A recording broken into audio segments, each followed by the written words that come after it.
Please welcome our first session of the afternoon. A conversation with CEO of Walgreens Boots Alliance, Roz Brewer, and our moderator, health tech investor from OMERS Ventures, Chrissy Farr. All right. Wow, it's well lit. Yeah. Well, I hope everyone had a good lunch, and thank you so much for joining us today. I'm absolutely thrilled to be here with Roz Brewer, the CEO of Walgreens. And many of you may know of Roz because she's had such an illustrious career in the corporate world. She was previously with Starbucks, before that Sam's Club and Walmart. So this crowd, we're all in healthcare. We're Yes. passionate about it. This is what we live and breathe. You've been in other sectors.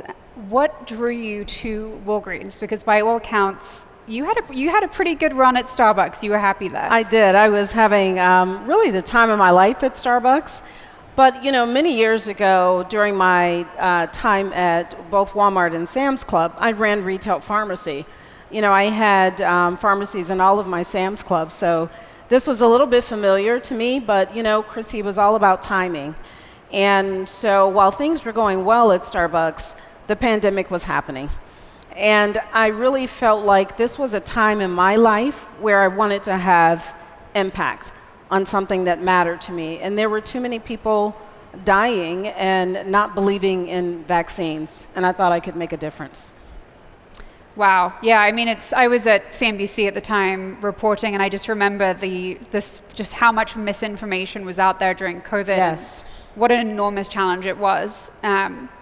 So bumped into a colleague actually from CNBC earlier today, and she mentioned that she spotted you, funnily enough, this morning at a Walgreens in Vegas. So Yes. What were you doing there? So, I will drop in a Walgreens store anywhere just to check things out. It was good that this time I was dressed appropriately because I just pop up sometimes out of the bed on a Saturday morning and will hit any Walgreens just to say hello to my team members and see how things are going. Do people know who you are generally?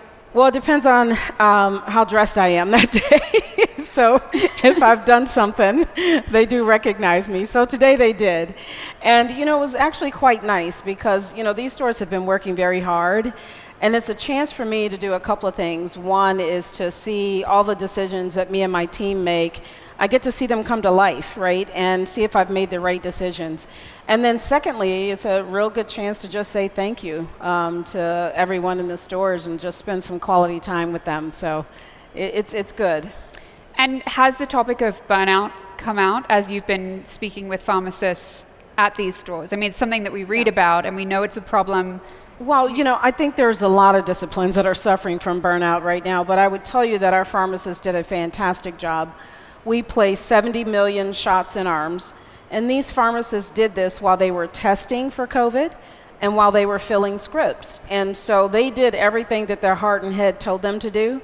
And so you'll get a little bit of that burnout, but we're recognizing now that it's important to get them back to a point where they're operating at the top of their license. And that means be that consultant that you want to be for the customer, the consumer, that patient that's in the stores. And we're doing that for them. We are building micro-fulfillment centers across the United States. There'll be roughly 20 of those. There's 8 that are operating now. And in these fulfillment centers, we'll be taking 50% of the prescriptions out of the store so that they don't have to do the mundane work of just dispensing. And they can lift their head up and consult and talk about what they've learned in pharmacy school. So we're doing our best to give them the best job and the best chance to operate at the top of their license.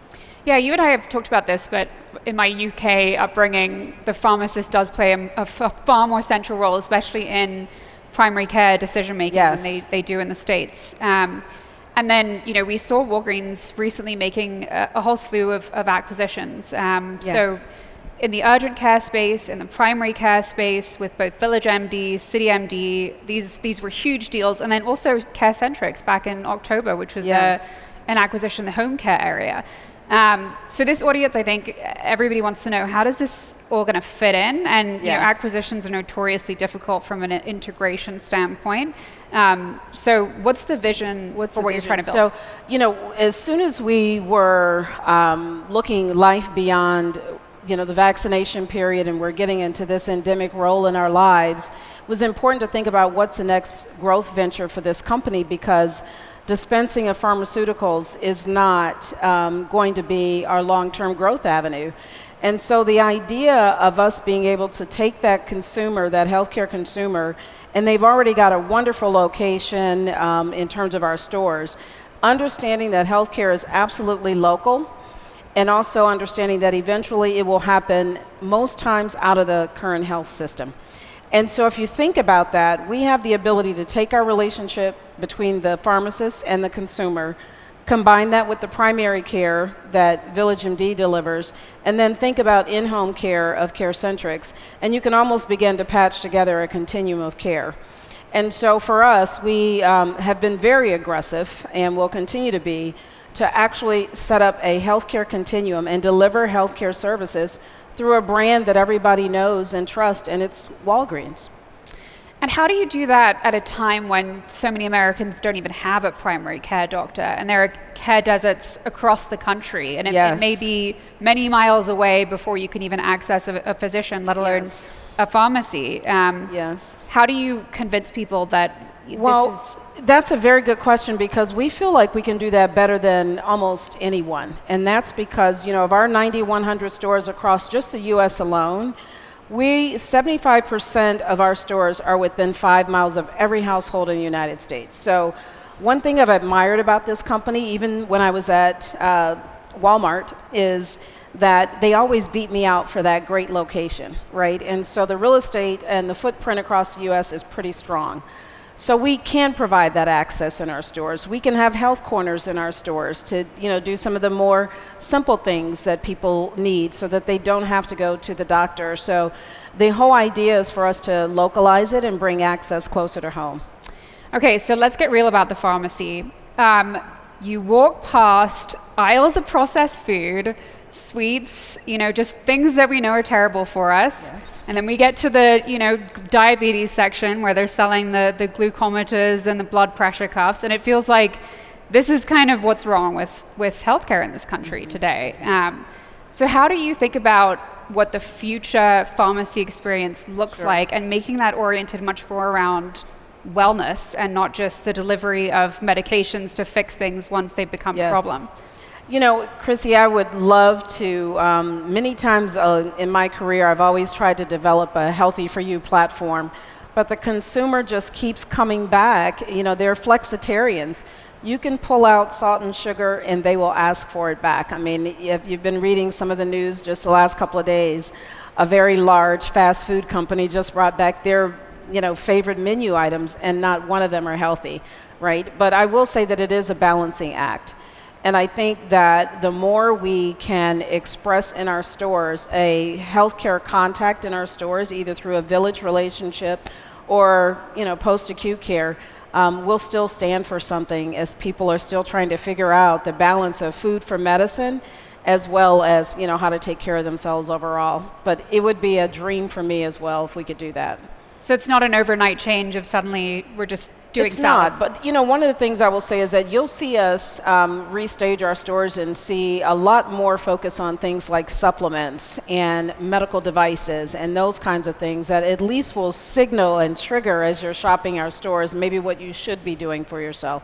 And then I think it's, you know, the relationship between our pharmacist and the consumer, having that conversation that says, because you've just recently been, you know, diagnosed with diabetes, let me help you understand what else you need to be doing for yourself. So along these lines, when you think about what a Walgreens location looks like in, let's say, 20 years from now, like in the more distant future, paint me a vision. Like, is it even a store? Like, is it something that exists online? Like, what does that look like? So, you know, I think that there's going to be a part of healthcare delivery and healthcare services. It's always going to be person to person. But I do think who's going to win is that person who, or that company or that entity that can meet in the middle between physical and digital. So I think it'll be both. We're testing some models now where a Walgreens is small and the Village MD is large. Actually, one of the stores here in the right here on the strip does not have a pharmacy, but the one 2 doors down has a pharmacy. And so it's that kind of thing to say, first, let the consumer help us understand what we need to do, and we will build it. And so there's a lot happening with virtual health that you'll see come to bear for not only us, but other people in the healthcare industry. So I think you're going to see a blend of virtual and in person. How much of these changes do you think will be driven by incumbents, companies like your own that have been in healthcare a long time, versus the Googles and the Amazons of the world that we see here at HLTH, and some of these companies you've been involved with. You're on the Amazon board. Yes. So how seriously should we take these moves, and does Walgreens see it as a competitive threat or as a potential partner? So, I mean, for many of you all here in the audience, I think we all know how complicated healthcare is. And for a company like Walgreens and some of our competitors, I think we know how to manage these relationships between payers and insurers and the consumer. And I think it's going to be, a big problem to solve in terms of who can get there first. But I'll tell you what, we're starting with making sure we know that consumer better than anyone else. And so we're starting with our retail data that we already have. And then we're developing from there and taking that consumer all the way through the healthcare continuum. So I just think, to focus on who knows the consumer best, who makes a decision around the consumer, that's where the win is going to happen. And what about these incumbents? Are you thinking you'll sit around the table and say, how do we work together, or is there a feeling of just, this is our turf? Yeah, I think there's partnerships to be had. When you look at some of the companies that we've invested in and now that we own, those could have been partnerships as well. And so when I think about the full healthcare landscape, there's partnerships absolutely to be held. For instance, I don't want to invest and buy everything. There's going to be some really unique partnerships out there. And I think we're going to have to decide who's going to tackle and own certain parts of the whole healthcare continuum, because it can be an expensive proposition if you're not careful. Mm-hmm. And I think there's just some spaces that can do it better. Like, I'll give you an example. We're not a technology company, but we're going to depend on technology. So I could see us having a really strong technical partnership at some point, and I think that would be interesting for us to think about. So knowing kind of where your limitations are as a company, and then where you see opportunities. Definitely a fill-in strategy in terms of the scope of work. So you've mentioned consumers a couple times, and this is a big debate we have in the healthcare industry, is should we even be calling patients consumers in the first place? Because it is not the same experience when you're sick as it is when you're shopping for an iPad and making a decision purely based on cost and what the product looks like or feels like. Yes. In health, you will do anything it takes to feel better, and I think that's one of the ways in which the system takes advantage of people. Yeah, so I think of consumer of healthcare in a different way, because I actually have a reaction to being a patient, right? Because a patient has a negative connotation in our minds at Walgreens. We want to think about bringing joy to any experience that you have, whether it's the retail of our stores or you've just received bad information, a tough decision you have to make health-wise, is how do we bring joy to someone's life as they're trying to figure out what do those final days even look like, right? So we're a little bit adverse to the patient concept, but a consumer helps us think about from the beginning all the way through the process. So it keeps you grounded on the idea of the user experience. It keeps us grounded. It keeps us thinking about all of their needs, not just one part of their needs, because, a patient will come in. I'll give you an example. Women diagnosed with, breast cancer will come in, and they will have more questions about their cosmetics than they will their treatment. And so we have to think about them in that way in terms of what are they interested in. And so that's why we think about the healthcare consumer. We're fully humans. We're not just like people who humans. Experience sickness. Exactly. I think I agree with you there. A tricky thing that I think any company in the pharmacy space will have to face in the coming years is what to do in this post-Dobbs environment, especially when pharmacists do have some decision-making around what medications to prescribe and not prescribe on religious grounds. So this has been a story that we've seen playing out in the press, and it's obviously ongoing and evolving at all times. Is there anything that you can share about just how you think about this and how to navigate it? Well, I think we'll all be facing this state-by-state legislation where, we don't get to decide on a global or national basis in terms of how patients view what happens to their bodies, right? And so what we're trying to do is just develop our team state by state to be responsive to what the regulations are. And, it's been, it places a challenge on us from a training and development standpoint. And, every now and then you'll run into those who have very particular views about it. But as a company, we have to get behind state legislation. And we have to abide by the law. And so that's what we will do. Absolutely. And you've taken, a stance on this as well as providing travel and such things to employees. Sure, yes. We separated the discussion around our benefits package for our employee base and then began to look at what happens in our stores separately. But, we've been a supporter from a benefit standpoint in terms of family planning. So one of the things I went back and forth about on whether to ask you about, because I, on some level, hate these questions and these lines of questions, but you can't deny that you are a trailblazer in many ways. You're one of 2 black women in the Fortune 500, one of too few healthcare CEOs that are women. And when you walk into a room, I'm sure that you get that sense all the time. Yes. How would you advise women tuning in today that are in that phase of their careers where they are looking at potential executive roles, looking at leadership roles? Yes. How do you ensure that the women of tomorrow don't face the same challenges that I'm sure you have faced? Well, I feel very fortunate to be in a decision-making position. This is a very large company. We have 450,000 employees, and if I can influence what happens in my little world and in the industry we're a part of, I will do that. A lot of the things that I think about, just that I have an opportunity to impact, is promoting women in my own organization.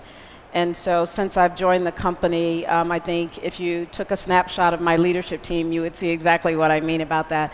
And even in the bowels of the organization, I'm a big supporter for fair pay, equity of pay for women and people of color, because there's not been equity in that space as well. So where I can make a decision, I absolutely do. I influence it. And one of the things that has struck me just in kind of hearing interviews that you've done in the past is you've talked about, what would you do if you had an employee that was at a kid's soccer game and you called and said, hey, it's Roz, I need you to do this thing. Yes. And they're in the middle of watching their kid's soccer game. So what you've said before that your response to that would be, watch the game and call me back. Call me back, absolutely. Because I've been that mom. I have 2 children. They both played double sports, and I've been that person who's been called away and I missed that final play, and there's nothing, and your kid sees that, by the way. I don't know about anyone else, but my kids would be fixated on me right after they had that major play, and so that stuck in my guts so hard that I never want to pull someone away from a moment that you cannot make up later. And I bet everything that we do in the corporate world can wait a few minutes, and so I understand if I catch them, just text me back. No, I need to talk to you sometime today after the game. And so I really stress that. And I have a team that will actually run through a wall for Walgreens. So I'm very cautious about making sure that I don't put more pressure on them than they put on themselves. So we have about a minute left. So I'm gonna ask you a final question that I love asking whenever I do interviews. What is the single biggest thing that you hope will change about our healthcare system in the next 10 years, and why? So I think for me, the single biggest thing I would love to see happen is transparency to care plans and transparency to cost, so that the patient or consumer can put themselves in a decision to make the best decision for themselves and their families. And I really hope that our company can even play a role in that. Can you give us an example of how one thing you might change in your new role? So, we've been very open about, we would like to do more work in enabling a lot of our work through technology. And part of that is, just the vision of having all information on a handheld device for both the caregiver and the patient, and so that it's connected discussion between the pharmacist and the primary care physician and who's caring for you at home, because we all, unfortunately, need advocates for ourselves in any healthcare setting. And I think that it is that visibility and that technology that's going to make a difference. I couldn't agree with you more. We have to be our own advocates, for better or for worse. Absolutely. Well, I just want to say thank you so much for chatting with me today. Thank you, and Chrissy. to the audience for being so engaged. And we look forward to next year. Thank you. Thank you. Thank you, Roz and Chrissy. That was fascinating.